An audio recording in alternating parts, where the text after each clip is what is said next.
Mag-buyout kaya ako ng contract ko. Di na ba ako masaya sa trabaho? Makaka-apekto ba ito? Kung nag-apply ako ng US citizenship pa naman. Yan ang mga usual na tanong ng mga Filipino nurses who are still under contract sa mga employer nila dito sa US. Napakagandang topic naman talaga niyan, no? Shout out kay Mr. Marcel Rodriguez. Yan. Mr. Marcel Rodriguez for sending this question, no? Tinatanong niya, ano ba mga pros and cons niyan, no? Legal ba yan dito sa US? Or makaka-apekto ba yan, no? Kung talagang i-buyout mo yung contract mo. Well, before natin pag-usapan yan, kung hindi pa kayo nakakapag-subscribe sa channel ko, please do subscribe, like and share nyo na rin sa mga co-nurses natin dyan para marami pa tayong matulungan. Okay? So, ready na ba kayo? Tara, pag-usapan natin. Let's go!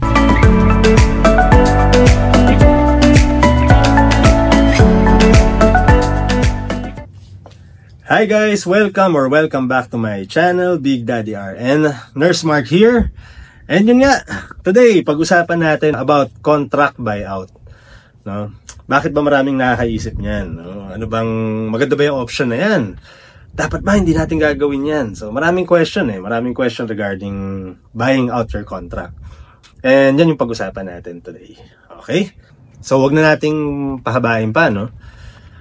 Of course, we all have our reasons, no? Kung bakit sumasagi sa isip natin yan, no? Yung pagbabuyout ng contract natin. And di naman natin masisi ang mga co-nurses natin, no? Lalo na dito sa Amerika, mga bagong dating, di ba? Under contract ka, usually, dati 2 years, ngayon, kadalasan 3 years na yata. Ako, 3 years ang contract ko. So, hindi naman natin masisi yung mga co-nurses natin kung naiisip nila yan. Kasi maraming factors eh. So, syempre, unang-una, bagong dating ka dito sa Amerika, ibang bansa to, di ba? Nag-a-adjust ka pa lang. Yung pressure ng trabaho, di ba? For those sa mga talagang first time na nag-work as nurse, mahirap din, no? For those naman na mga experience, kahit naman experience ka sa Pilipinas, iba pa rin naman talaga yung trabaho dito, iba yung culture, di ba? So, ano yan? Maraming factors, no? Bigger pay, punta ka na ibang state, no? Family. So, marami yan. Pag-usapan natin ngayon lahat yan. Okay? So, for me, siguro, kung naiisip natin yung option na yan, we have a couple of things na dapat natin consider, no? So, siguro narrow down natin sa tatlo. First of all, yung contract mo mismo, no? May stipulations ng contract mo. Iba-iba kasi yan eh, no? Iba-ibang facility, iba-iba yung contract. Pangalawa, ano yung reason? Ano yung reason mo? Bakit mo gustong i-buy out? Mas mabigat ba yung reason mo kaysa dun sa pinirmahan mong kontrata? Diba? And syempre, yung pangatlo mo dapat consider, may pambayad ka ba? Diba? May pambili ka ba ng contract? Saan mo kukunin yung pambayad? May naipon ka ba? May naitabi ka ba? Meron mo magbabayad ng pambili ng contract mo? Siguro yan yung tatlong dapat natin i-consider before tayo mag-decide if ever magbabuyout ba tayo or hindi. So first one, contract. Iba kasi number of years. Parang ako, number of years yung contract ko. Kahit mag-overtime mo ka mag-overtime, hindi umiikli yun. Kung 3 years yan, 3 years pa rin yan. There are some naman na ano sila, kumbaga per hour or yung number of hours yung contract nila. So, for a specific number of hours, kuwari, total ng mga 2 years may get or 3 years yan. Pag mas masipag kang mag-duty, OT ka na mag-OT, mas marami kang hours na nakukuha, mas mabilis maubos yung, ano mo, yung years na dapat mong i-serve dun sa company na yan. So, yun yung una mong consider. Kasi kung halimbawa ako, kahit magsipag ako, kahit mag-OT ako na mag-OT, kung 3 years yan, 3 years talaga. So, kaya ko ba tiisin yun? Gusto ko bang tiisin yun? Diba? Pagtsatsagaan ko ba yun? So, yan yung una. Pangalawa, under ka ba ng direct hire or agency? Kasi iba-iba rin yan eh. Although ibang topic siya, no, maganda siya gawa ng iba pang vlog. Iba-iba rin kasi yung mga nakakuha benefits ng under direct hire at saka other agency nursing. No? Maganda pag-usapan yan, no? Kasi maraming pros and cons yan. Pero that's one thing to consider, no? Kung masaya ka ba or hindi doon sa napasukan mo, no? Pangatlo, how much? How much ba yung pag-buyout? Kasi ano yan eh, for every contract na pinirmahan nyo dito sa employer nyo, no? So kung ano man yung napili yung employer, may buyout fee yan. So, yung buyout fee, nag-iiba rin yan depending kung prorated ba siya. So, ibig sabihin ng prorated, habang nagsiserve ka ng number of years, lumilit din na lumilit yung pagbabuyout mo ng contract. Yung pangalawa naman is yung fix, no? Meron kasi yung fix na contract na kahit about 3 years yan. Kung nakapag-serve ka ng 1 year or 2 years, ganun pa rin yung amount, hindi lumiliit. So, siguro that's something to consider din, no? Kung eventually gusto mo i-buyout yung contract mo. Fix, meron din kasi ako mga kilala mga nurses na ganun naman yung contract nila, na fix na siya, no? Yung pinaka-starting niya na fee, hindi kasing laki nung sa amin. Kasi kami nga, dahil prorated yan, usually mas malaki yung buyout fee. Pero habang tumatagal ka sa company, lumiliit siya. Yung isang type of contract naman, napansin ko, fix yung halaga. So, kung 3 years din sila, kuwari, pareho kami 3 years. Sila naman, mas maliit yung buyout fee. Pero, kahit mag-serve sila, kahit ilang years na yung lumipas, ganun pa rin, naka-fix siya, hindi siya lumiliit. So anyway, yan yung about sa contract, no? Sinummarize ko lang, ano ba yung kailangan nyo isipin, no? Kung about sa contract nyo, kung kino-consider nyo itong path na to, no? Sa pagbabuyout. Alright, so pangalawa nating dapat consider. Personal reason. Siyempre, may dahilan kung bakit mo naisip yan in the first place, eh. No? Ano ba yung personal reason mo? Bakit gusto mong i-buyout? No? Well, pinaka-common, di ko po ito nilalahat, pero pinaka-common lang naman siguro, is nabe-burnout, no? Lalo na kasi, syempre, pag bagong dating ka dito sa US, syempre, bagong experience, bagong culture, nag-a-adjust ka pa. Siguro, regardless naman kung anong area ka napunta, iba kasi sa hospital, yung iba sa mga nursing facility, yung iba special area, okay naman, no? Nasa special area sila, or naman. Regardless naman siguro, nasa tolerance kasi ng tao yan. Pagka naramdaman niya parang nababurnout na siya at mayroon talaga siyang gusto niya makaalis sa lugar na yun, no? Naiisip niya ngayon yan, yung pagbabuyout. Kaya mo bang tiisin? Worth it ba siya na gastusan? Kasi nga, alam mo na kung magkano yung contract, di ba? Mas gusto mo bang bayaran na lang siya para matigil na yung hirap, no? So, makalipat ka na sa mo gusto. So yun yung unang-una. Regarding yourself, ano ba yung personal reason ko? Ano yung reason ko ba't gusto kong umalis? No? So, pangalawa, maliban sa personal reason mo, no? Siguro yung desired field, no? Saan mo ba gusto lumipat? No? Kasi kung babuyout mo yan, usually, syempre, ako, galing akong skilled nursing facility. Pag buyout ko yan, most of the time, di naman ako sa skilled nursing facility na lilipat, no? Siguro, kaya ako buyout yan kasi, kuwari, ako, ICU ako dati. Baka gusto ko talaga mag-ICU nurse. Diba? Or kaya, mas gusto ko na ng mag-dialysis. No? Ayoko na siguro mag-bedside. No? Baka mas gusto ko mag-endoscopy nurse. Ganyan. Marami kasing reason, diba? At isa dyan, yung paglilipatan mong field. So, kaya mo pa bang hintayin matapos yung years na ilalaan mo dun sa contract mo? Or gusto mo na kagad makalipat, gusto ko na makalipat doon sa field na gusto ko talaga. Siyempre, maliban doon sa field, no? Isa rin sumasagi sa isip ng mga nurses dyan, is yung higher pay. Kasi, minsan lalo pag bago ka dito sa US, under contract ka pa, usually, mas maliit yung rate mo no? Compared talaga sa mga makikita mo siguro, ay, si ganito, yung kakilala ko, laki na ng sweldo, nasa ganitong stage siya, no? Ganito na yung per hour niya. So, minsan maiisip mo yun, pag na-buyout ko to, mas lalaki na yung sweldo ko. So, yan. Ano naman yan? Reality yan Reality yan dito, no? Na maiisip mo talaga yun, no? Pagka na-buyout mo yung contract, yung rate mo, hindi ka na under contract na nurse, mas lalaki na yung rate mo. So, isa rin yun sa i-consider mo, di ba? Pangatlo, baka naman hindi mo gusto yung state na napuntahan mo. No, kunyari na-assign ka sa state na laging may snow. Sobrang lamig, hirap na hirap ka. No, mas gusto mo siguro lumipat sa state na medyo mas mainit, no, tulad ng California or ng Florida, yung mga ganun. Maaari rin yun, no? It's a legitimate reason, no? Para mabuyout mo at makaalis ka na. No? Kasi baka hindi mo talaga gusto yung state na napunta mo, Nagsisisi ka, di ba? Ba't ako dito napunta, di ba? Parang kuwari sa desierto ka napunta, di ba? Init lagi, gusto mo malamig, gusto mo lumipat sa may mga bandang New York o Minnesota. So, i-consider mo rin yun. No? Kasi nga, ito, hinihimay natin no? Hinihimay natin, ano ba yung mga dahilan mo, no? Para mag-buyout. And, ang huli dyan, usually kasi tayo mga Pinoy dito sa US, no? May mga kamag-anak, no, family, yan, mga kamag-anak, no, relatives sa ibang state or sa ibang lugar na ini-encourage ka rin, no, na dito ka na lang sa amin, pag dito masusuportahan ka namin, dito may magandang trabaho sa iyo dito naghihintay, 'di ba?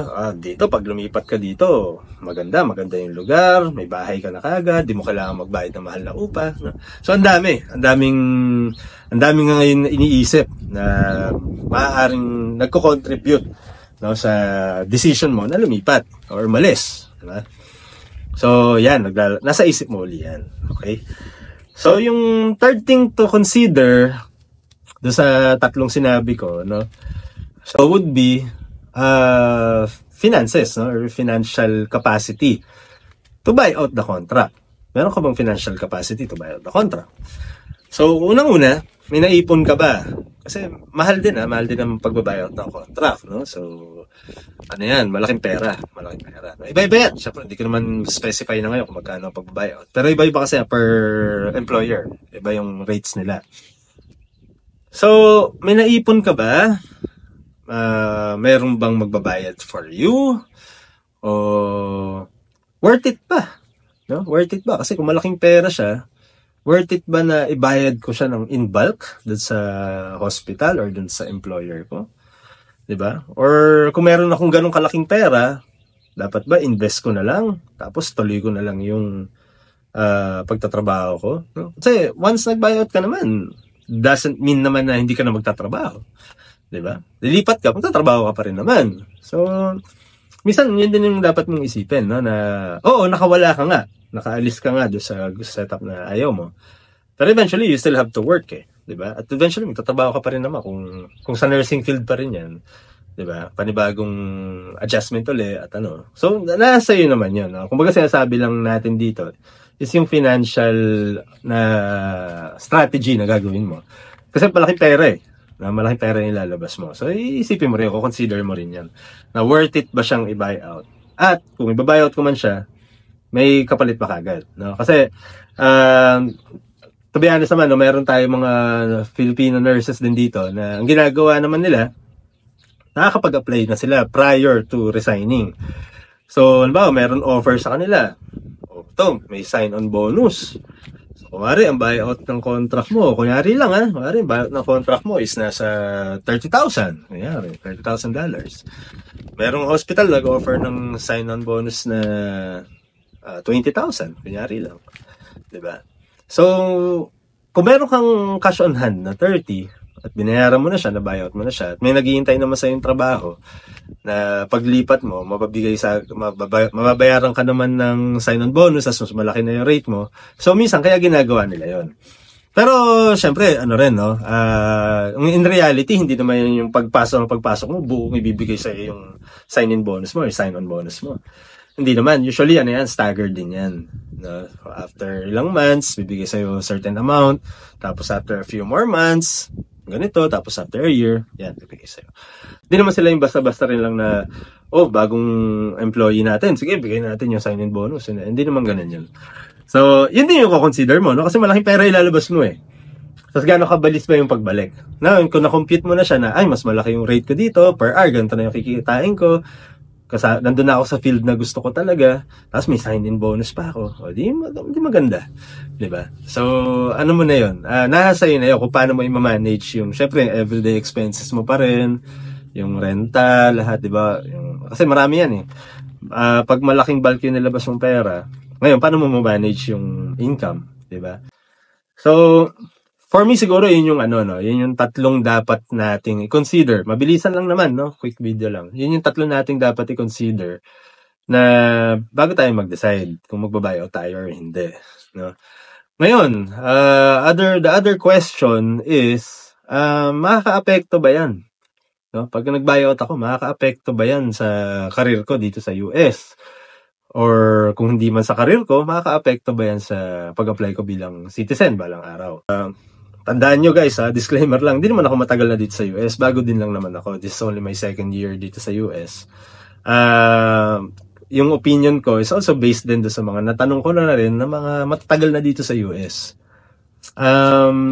Sabi naman, as long as you do it legally, legally naman binayout mo siya, so kumbaga perang pinaghirapan mo rin, pera mo yan, pinang-buyout mo ng contract mo, legally umalis ka dun sa company na pinagtatrabahuhan mo, so wala namang masama, wala namang masama dun, at hindi naman siya dapat talaga maka-apekto sa pagko-contribute mo sa society dito sa US, diba? So kung sa pagiging US citizen lang balang araw, wala namang masama doon, Ngayon, it's a different story kung hindi ka nag-buyout. Halimbawa, tinakbuhan mo lang. Kuwari, pagdating mo dito, ginastusan ka nung company, may contract ka, pagdating mo, ay, di ko pala gusto. Ayoko, nabe-burnout ako, hindi ko na, ayoko, hanap na ako ng ibang lugar. Diba? Alis na lang ako rito. So, kung ganun kasi, tapos bigla ka lang umalis, diba? Iniwan mo. Ayoko na, bahala kayo dyan. Diba?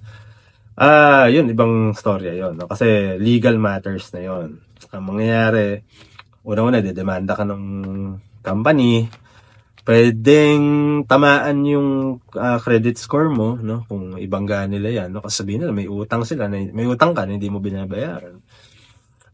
Pwedeng doon magkaroon ng problema. And syempre, pagka nireport ka nila balang araw, masettle nyo man yan, by court or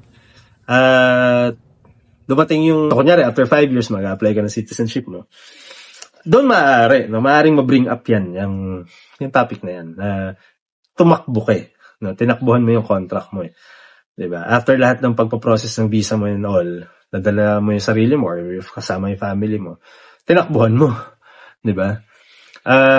Siguro ma-advise ko na lang dun, sabi ko nga, personal opinion ko lang naman, is to do it legally. Kung talagang hindi mo na kaya, talagang ayaw mo na, diba? Or talagang gusto mo na lang lumipat or umalis, gawa mo ng paraan siguro na mabayaran mo yung contract mo. Malaking pera talaga siya. Pero do it legally. Kasi sayang naman yung process ng pag-apply natin, papunta dito sa US, napakahirap. Alam natin yan, di ba? Yung journey para to get those visa, para makarating dito, di ba? Makakuha ng trabaho.